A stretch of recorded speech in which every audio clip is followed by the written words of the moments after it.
ఇది మొత్తం నేను రెడీ చేసేవరకు నెల పట్టిందండి. ఈ ప్రతి ఫ్లవర్ కూడా మనం కాపర్ వైర్ చుట్టి చేయాలండి. ఇవన్నీ ఏంటనుకుంటున్నారండి మీరు?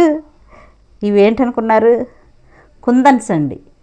శారీస్ కుట్టుకుంటారు చూసారా, ఆ కుందన్స్ అండి. ఇవి కూడా ఈ ఆకుల్లా ఉన్నాయి చూసాడండి, ఈ లీవ్స్ కూడా ఈ కుందన్స్ మన శారీస్ కుట్టుకునేయండి. ఇవన్నీ ఇప్పుడు మన ఇంట్లో చాలా ఉంటాయండి. మన ఇంట్లో చాలా పనికిరాని వస్తువులు బోల్డ్ ఉంటాయండి. వాటితో మనం ఎన్నో చేయొచ్చండి. ఇంట్రెస్ట్ ఉండాలండి.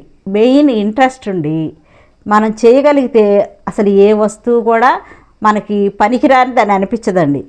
ఎందుకు చెప్తున్నానంటే అండి, నేను అప్పుడు చేసేటప్పుడు మా వాళ్ళందరూ చాలా మెచ్చుకున్నారండి. అబ్బాయి ఎంత బాగా చేసావు అని చాలా మెచ్చుకున్నారండి. నేను ఆ ఇన్స్పిరేషన్తో ఇంకా చాలా చేశానండి. ఇంక చెప్పటం ఎందుకులేండి, ఇంకా చాలా చేశాను.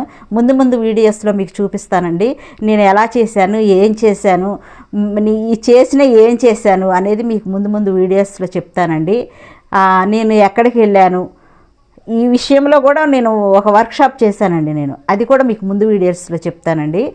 ఇవన్నీ చూసి నేను చెప్పిన వర్క్షాప్లో ప్రతి అమ్మాయి అండి ఎంత సంతోషంగా అసలు వచ్చి టీచర్ ఇది చూడండి టీచర్, చాలా బాగుంది టీచర్, నేను చేశాను టీచర్ అని చెప్తుంటే నాకు అసలు ఉత్సాహం అసలు ఆగలేదండి బాబు. అంత సంతోషం వేసిందండి. ఇది అందుకే మీకు చెప్తున్నానండి, ఎందుకంటే మీకు ఉపయోగపడాలి కదండి. మీరు ఇప్పుడు జాబ్స్కి వెళ్ళిపోయే వాళ్ళు వెళ్తారండి. ఇంట్లో ఉన్న వాళ్ళకి, ఖాళీగా ఉన్న వాళ్ళు ఏం చేయాలని ఆలోచించుకునేటప్పుడు మీ ఇంట్లో ఉండే ఈ కుందన్స్ ఇవి హెవీ వర్క్ అప్పుడు చేసుకునేవాళ్ళు కదండి. అప్పుడు నా దగ్గర ఉన్నాయండి. అవి ఎందుకు ఉన్నాయో కూడా నేను తర్వాత వీడియోలో చెప్తానండి. వాటిని చెయ్యాలి అనే ఆలోచన నాకు వచ్చింది. ఆ నెట్లో చూసి ప్రతిదీ ఇవే కాదండి, రిబ్బన్స్తో చేశానండి. స్టాకిన్ క్లాత్ అని అంటారండి, దాంతో చేశానండి నేను. ప్లస్ ఇంకా బీడ్స్ అంటారండి, మీకు నెక్స్ట్ వీడియోలో చూపిస్తానండి. బీడ్స్తో చెట్టును తయారు చేశానండి. ఇప్పుడు ప్లాస్టిక్ బాటిల్స్ ఉంటాయి కదండి, దాంతో కొబ్బరి చెట్టును మీరు అవి చూసే ఉంటారండి, యూట్యూబ్లో కూడా ఉంటున్నాయండి అవి. నేను మెయిన్ ఏంటంటేనండి పేపర్స్తో కూడా చేశారండి. అసలు నేను చూసినప్పుడు చాలా ఆశ్చర్యపోయండి. పేపర్స్తో చేసినవి అయితే చాలా అందంగా ఉన్నాయండి.